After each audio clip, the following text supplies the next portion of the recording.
Welcome to the Truth CSGO podcast, episode 5. Today, I shall be running over the first day of the majors, briefly touching on Dreamhack Valencia, and also addressing the issues of gambling and gambling sponsorship of CSGO, and having a little chat about cheating in the pro scene specifically. Does it happen?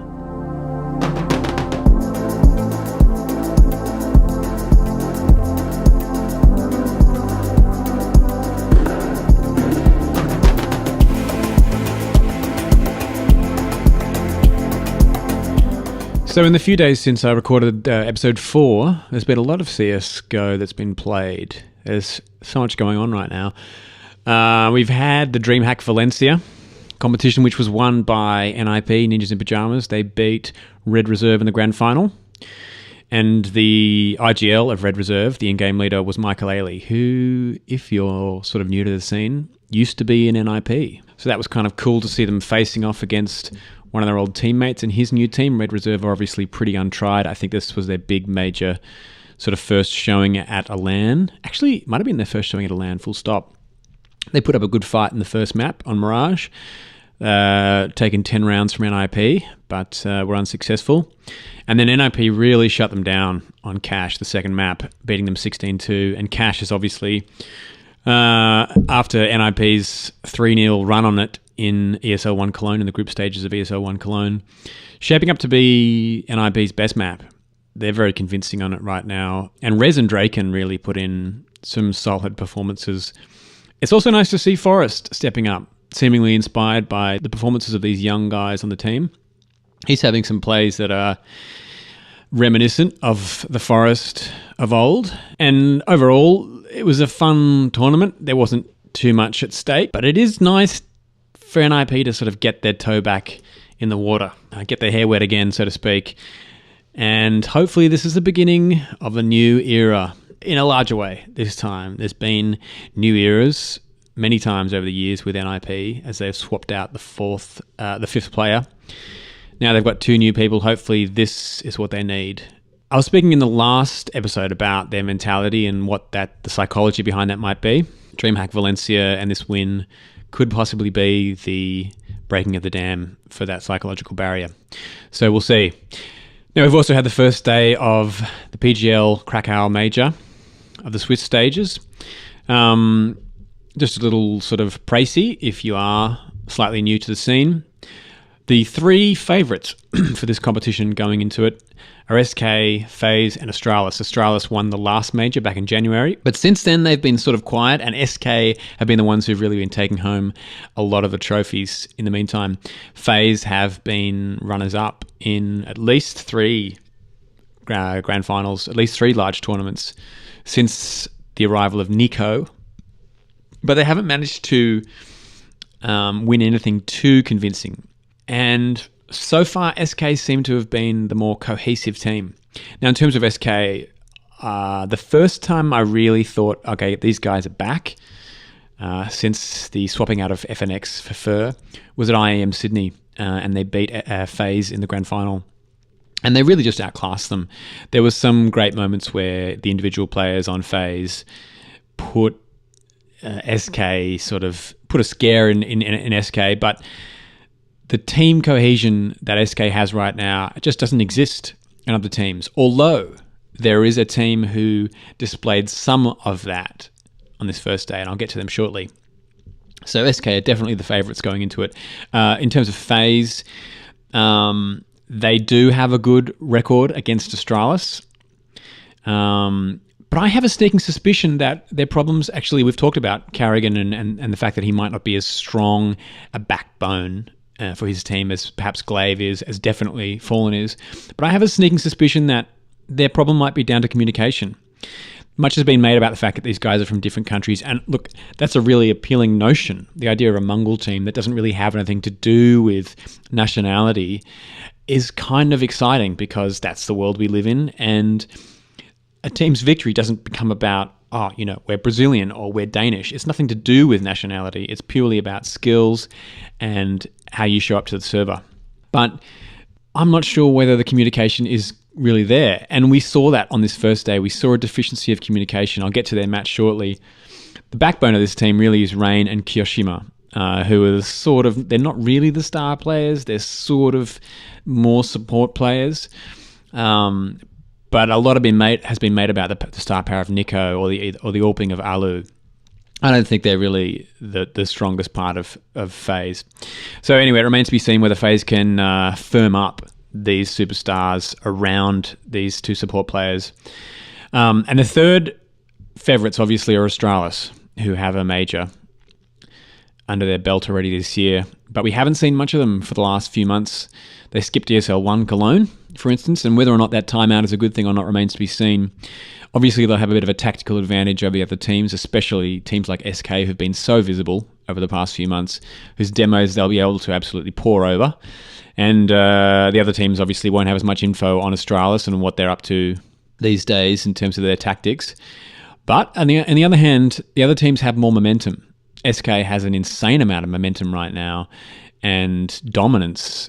And I guess Australis' main issue may be pure mentality. They haven't won anything for a while.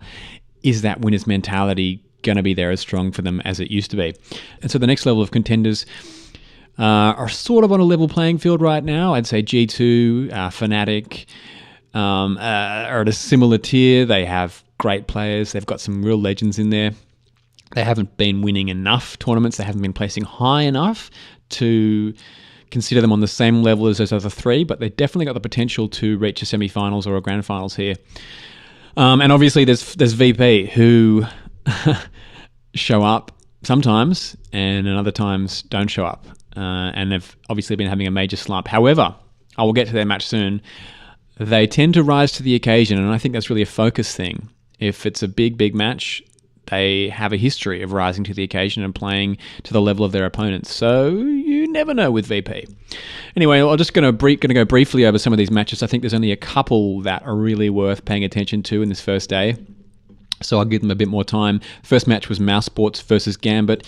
I think Zeus is a very interesting IGL, and as he's one of the older IGLs on the scene, and as the IGLs get older too, I think we're beginning to see that they're a little more effective than younger IGLs. There's a second round on the T side here that's interesting to watch for Gambit, where they buy one AK. They force up one AK because Zeus got a couple of kills, so he has enough to buy one AK, and he gives it to his his highest fragger, and the rest of them just don't buy anything, and they swap it around. So after the first player's had a few contact kills or engagements with the AK, and maybe he's been tagged down a bit, he gives it to someone else, and they take it to a different part of the map. And because of this, the CT side obviously think that they think that Gambit has somehow forced everybody. And then Gambit come back in the next round and everyone buys AKs except for Zeus, who obviously can't afford one now, which happens to be more power than the CT side are able to buy, who still have SMGs thinking that they're going to be able to farm cash easily because the T side forced. So that's an interesting little sort of mental game that Zeus was playing. And it's something to consider, I think, when you have that one person who's done a bit of fragging in the last round. Instead of waiting for them and designating them as the person who's going to be, affording the AWP, when you guys have a buy round, there's buying that AK and then juggling it amongst the team to create a false sense of a buy. Maybe you can't do that on all maps. For instance, Mirage might be a bit harder, where you can't sort of rotate as quickly or rotate the gun between people as quickly. Inferno is a much smaller map, and you can rotate players around it much more quickly than maps like Mirage. But it's an interesting tactic to have a look at. We had Fnatic versus Flipside. Fnatic took it. Not much to say there. I think the VP versus Vega Squadron had the next interesting point of the day, which was finally some new tactics coming through. This was finally a match that, as a VP fan, I could go, okay, you actually have worked some new stuff out. And I think if you're going to look at this match and you didn't watch it live, I would check out the POV of Snacks.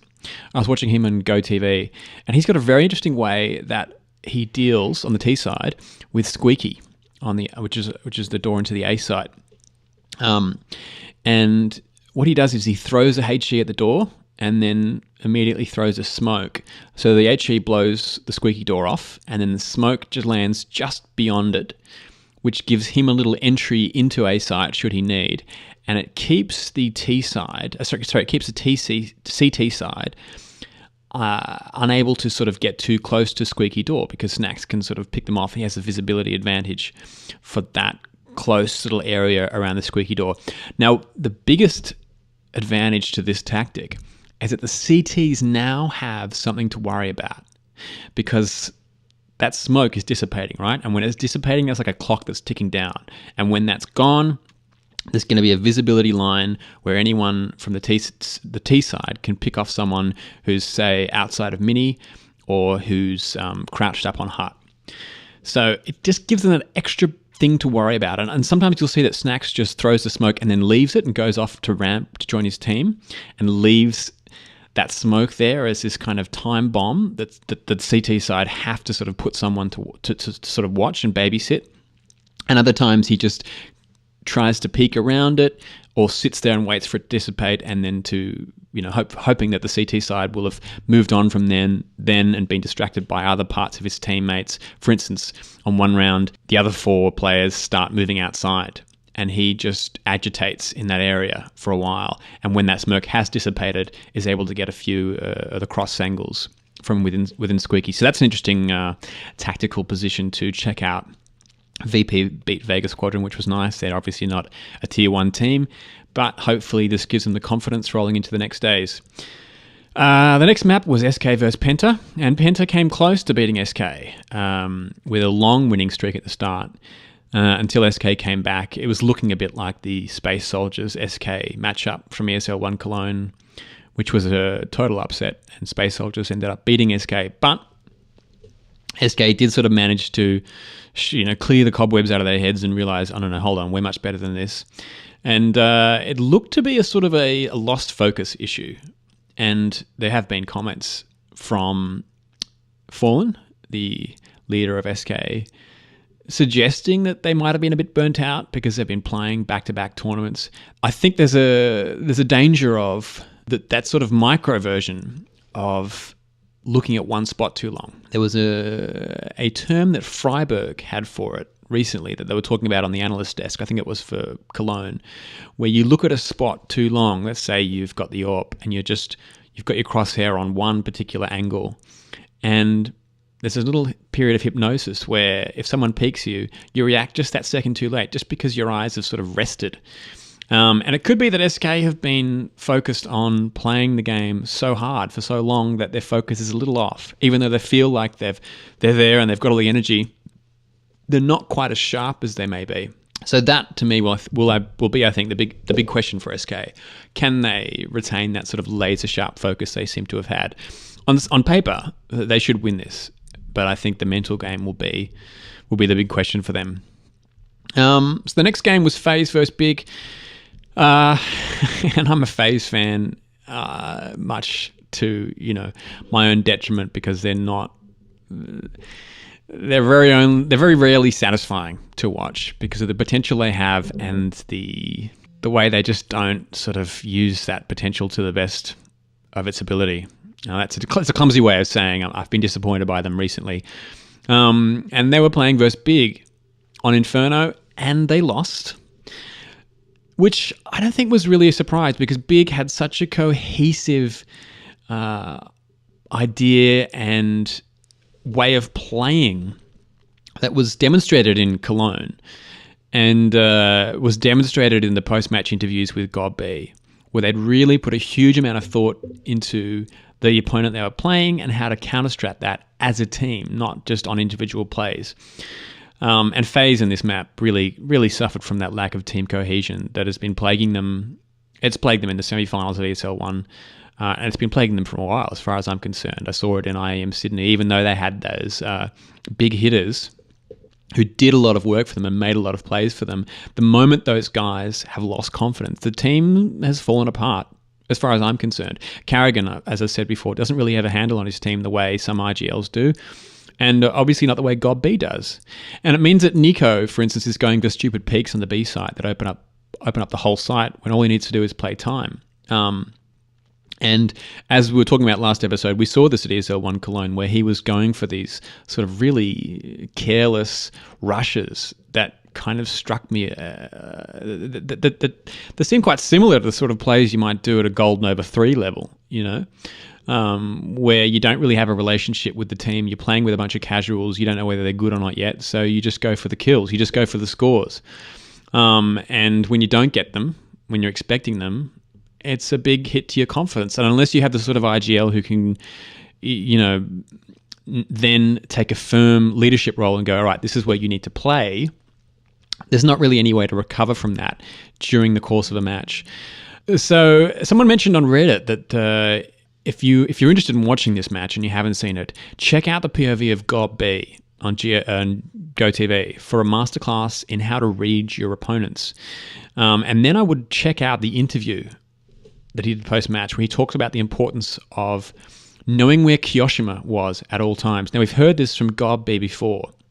He sent a video about Dust 2, apparently, I haven't seen it, where he says, the way to take A is really to force the rotational player over to the B site and then pincer A.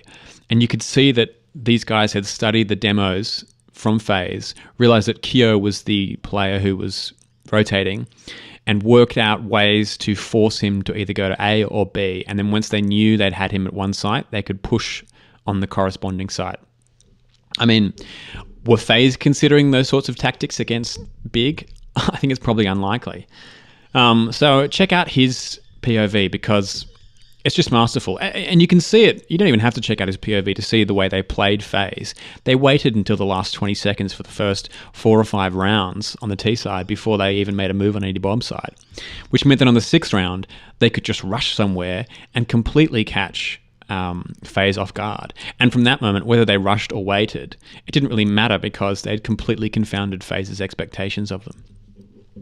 Now, there's also another video called Big, abusing the jump bug against FaZe, and this is on YouTube. It's on Reddit. I'm sure you can find it if you Google it. It's whether it's a bug or not, it's been around since 2015, apparently. And if you jump and hold control and then release midair or press crouch in midair, it's unclear to me. I've got to test it out tonight. But and you're peeking over an area, let's say the white box on cache, you can see over it, but your opponent can't see over it. And there's a lot of footage of Big abusing this on the B site on Banana when they're holding CT in Inferno, where they're peeking over the little wall and FaZe can't see them at all, even though they have info on, they can see quite clearly who's coming up Banana. Apparently this is called the Legia jump, because he does that a lot. And apparently it's been abused by people for a long time, including FaZe themselves, and especially at cache on white box. Apparently you can also do it on Mirage when you're peeking B amps. But obviously not everyone was aware of this. For instance, Dennis at Fnatic has tweeted at Valve to fix it, calling it a joke. Which prompted Pasha to reply that it's just pussy tricks. Now that I know this, I'm definitely going to be using it. And until Valve fix it, I don't think we can blame the players. But it's very interesting to see how much Big used it against FaZe. And if FaZe had been aware of it as much as people say that they were, they can't have been going up Banana as slowly as they were. Because if you knew someone was going to do that or could do that, you would have to smoke or flame that part of the Banana out. You could not walk up that slowly. So that's an interesting video to check out. And it's something that you can exploit in your own MM matches until Valve fix it, if they do. I'm not sure whether it comes under the heading of a bug because it's been around for so long, but I guess it does. Because in the real world, that's obviously a physical impossibility. So then we had North versus Cloud9. Cloud9 won. We had Na'Vi versus G2. G2 won, although they got a bit scared at one point there. And then the day finished with Australis versus Immortals, which was another near upset of one of the favourites coming into this tournament, which just kind of goes to show how close these top 10 teams are and how the distance between these top 10 teams has closed really only in the last sort of 6 months. And a team like Immortals has just got a taste of victory, and they've been really able to play with some of the top tier teams in a way that perhaps teams weren't able to do so maybe a year ago. And it's just made them extra hungry. It's obvious. Playing against teams like SK, taking a map off them here and there, and like FaZe, it's just allowed them to level up in the last 6 months, really. And Australis, who's been sort of out of it a bit, might have been taken by surprise in this way. So that's it for day one of the PGL Krakow Major. It was... there was some upsets. And I guess if you'd bet on FaZe, you might be a bit disappointed right now, but everyone else seemed to generally follow the narrative that we were expecting. Whether or not I will do an episode just about day 2 or sort of lump it in with day 3 and 4 remains to be seen. It's a matter of time for me right now. I may simply do one just after the whole major. So next up, I want to just have a little chat and a think about sponsorship and gambling in CSGO. And this probably applies to all esports, but I really only know CSGO. And the reason I want to do this is because at ESL 1 Cologne, for the first time I noticed that odds that gambling sites were putting on the outcomes of various matches were being brought up on the screen and discussed pre and post match by the analysts. And there was an omnipresent logo of Betway, who are the gambling sponsors, the gambling company that was sponsoring this tournament. And it struck me as interesting. And I thought it might be interesting to just have a look at what's happened in Australia over the last 10 years. Because, and the reason is, Australia is the biggest gambling nation in the world per capita. I think we spend something like $3,100 or something each every year, which in some ways far outstrips sort of the next highest gambling country per capita. I think we have more poker machines in Queensland than the entire world combined or something. It's kind of insane. So we're probably the best case study in a way in terms of how bad or how prevalent this scene can become. And in 2008, there was legislation that our government made that allowed bookmakers who are licensed in one jurisdiction to advertise their services in another, which essentially means that these super bookmakers can come about, who raise huge capital, who flood the media with advertising across sort of every single platform, not only during televised live events, and they flood it across the nation on this sort of unprecedented scale, which means that you start to get a whole lot more people who had previously watched these sporting matches purely for the enjoyment of following the sport, who are now being converted into gamblers. And you also got people who are coming into the sport who weren't interested in the sport at all beyond, sort of whatever sort of interest they had in gambling. Now, 9 years later, since this legislation came in, Australia has up to a 20% rise in young men who are aged 18 to 34, i.e., one of the main Counter-Strike demographics. You have a 20% rise in these guys entering treatment for gambling addiction. These are most often men with professional skills and access to money. I'm quoting an ABC article here. And gambling addictions, as we know, exacerbates and causes severe anxiety and depression. And it can ruin lives. And so one of the biggest changes that we've seen in some of our huge sports institutions, like the National Rugby League, is a massive amount of sponsorship and money coming in from these sites. Like the NRL has this commercial deal with Sportsbet that's worth $60 million. And the Australian Football League, which is, they administer a sport that if you're not from Australia, you probably don't really know, but we call AFL. They have a $10 million a year deal with CrownBet, who are another gambling corporation. Half of our rugby teams have a corporate bookmaker as a major sponsor. And so they're all getting revenue based on betting revenue. Now, I have a reaction to this, and especially seeing it in Counter-Strike, which is so nascent in a way. It's not even... it's growing, and people know about it, but it's not like it's as big as, say, soccer yet. And it's already being...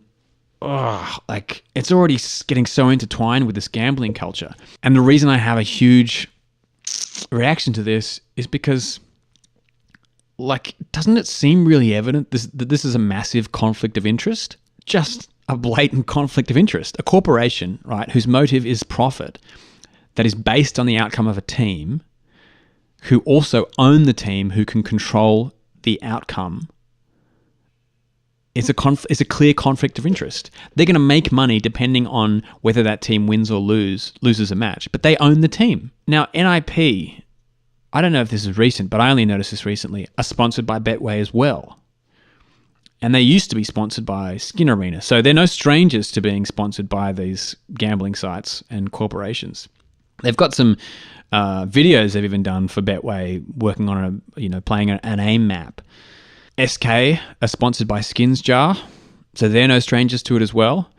And look, it's not as if I'm sort of the first person to be concerned about this. Valve spoke out against the promotion of gambling in association with their matches in 2015. ESEA cracked down on it. But all that was teams just not being able to promote the betting site sponsor in their name. I haven't really heard of anybody kind of questioning the fact that these teams are being sponsored by people who are making money in this way. And look, it's not like we don't have plenty of examples from history to demonstrate the fact that people will not throw games if the profit motive is there. I mean, speaking of the Australian National Rugby League, there's been allegations of match fixing even in the last couple of years. Like, people are going to do it if the money's there, and unfortunately, we have to regulate ourselves in some way. Now, look, this kind of comes back to, I guess, eventually, the fact that I am against gambling in a way. And let me just let me couch that for you in case you're sitting there going, well, I enjoy having a bit of fun, putting some money on a match or putting a skin, on a roulette wheel or whatever, and it gives me a bit of fun. And if that's money that I don't really need, why should I be persecuted for that? Well, I don't think you should be persecuted, and I don't think it should be illegal. But the way it's promoted, I think, needs to be regulated because it's normalized in a way. And it's promoted and exposed to young people, and I'm talking about under 18s, who haven't actually developed the ability to regulate their own sense of risk and adrenaline. And that's not my opinion. That's science. Their brains haven't developed that self-censoring. And it's like the way they used to promote cigarettes here, which was promoted to everybody and as something that, you would do if you were cool. As we've sort of grown up a bit, we've realized that unfortunately gets people interested who might not be otherwise. And why not, stop them from being fooled by that advertising? When it's promoted as well, it's always promoted as basically, gamble responsibly. And people who are for it or who are defending it say, well, just gamble responsibly. If you gambled responsibly, this wouldn't happen. Now, this argument's never held any wash with me because it's a contradiction in terms. Gambling, by its definition, is irresponsible because the odds of winning money is never in your favor, whether it's a casino or the lottery or these gambling sites or these case opening sites, right? And this is quite apart from the fact that often these sites are ripping you off, as Richard Lewis has found out recently, which anyone with a brain might have guessed as well.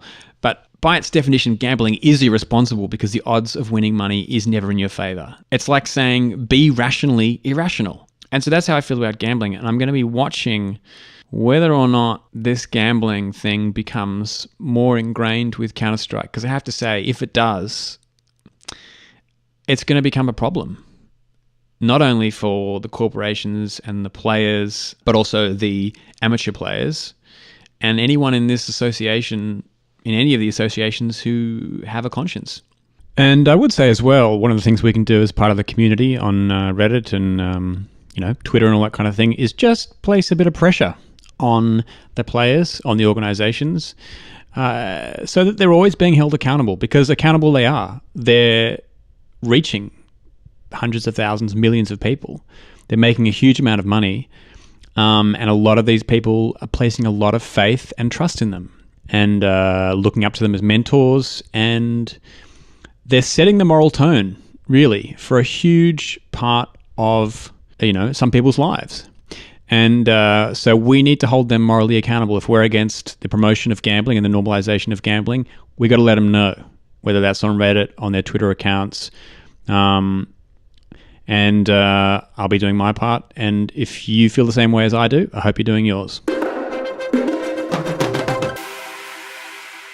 Finally, because we're going into a bit of the vice area of Counter-Strike right now, let's talk about cheating.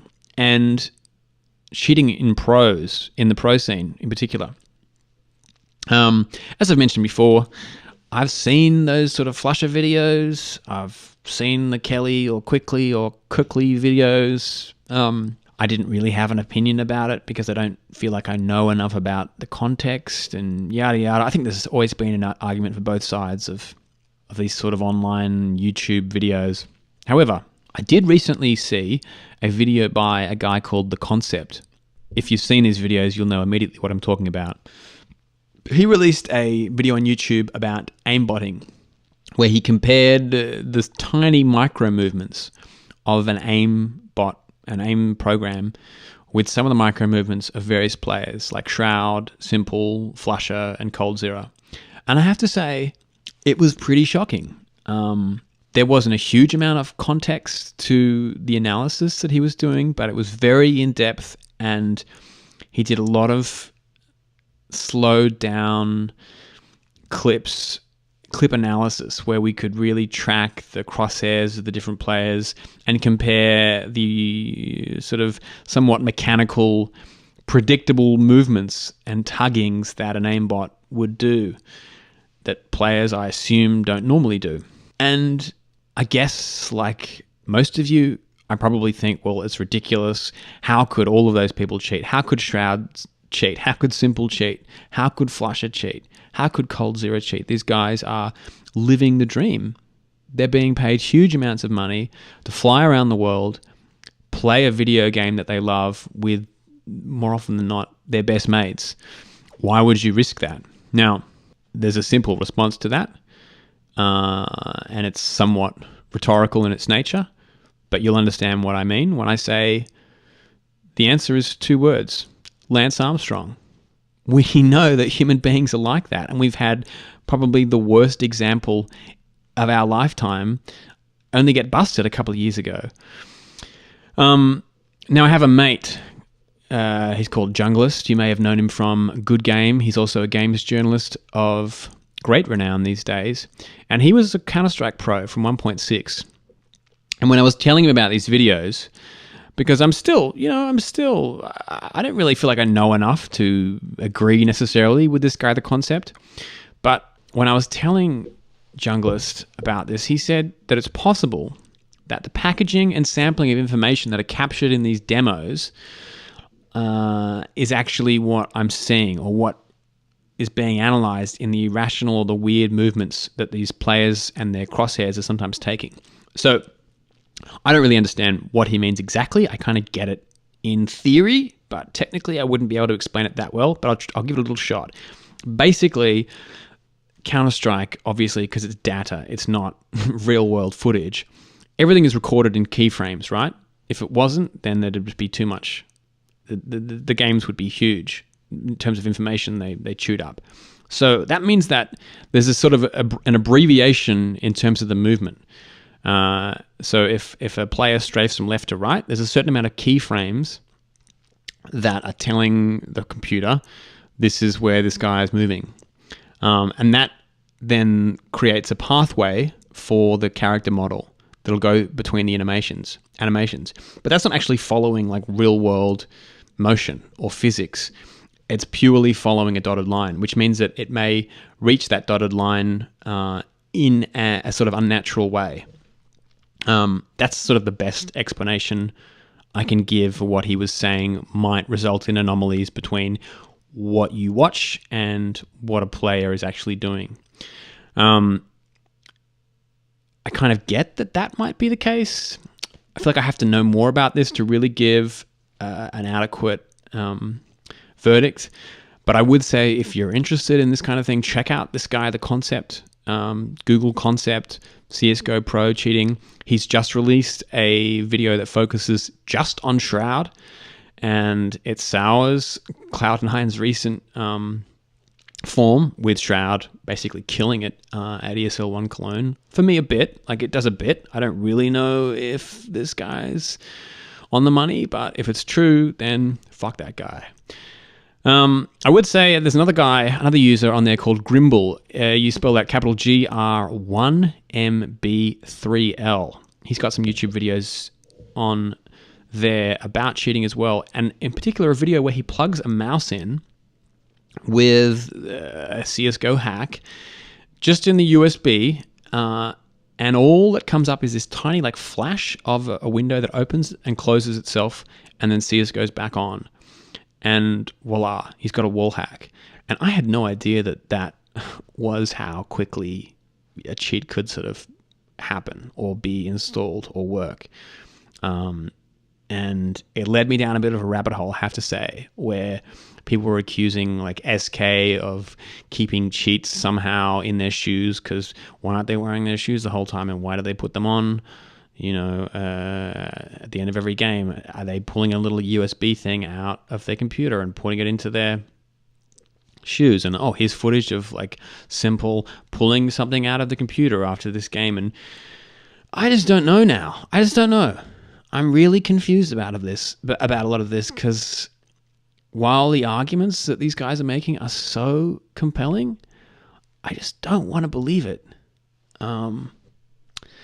So I guess I'm going to have to do a little bit more research to make up my mind. Let me know if you have an opinion. You think I'm a complete, conspiracy theorist sucker? Let me know. Or you think that I'm way too naive about this pro scene thing and I idealize these guys too much? Let me know. The email is thetruthcsgopodcast@gmail.com. That's all one word. Or you can find me on Twitter @truthcsgopodcast. Until next time, thank you.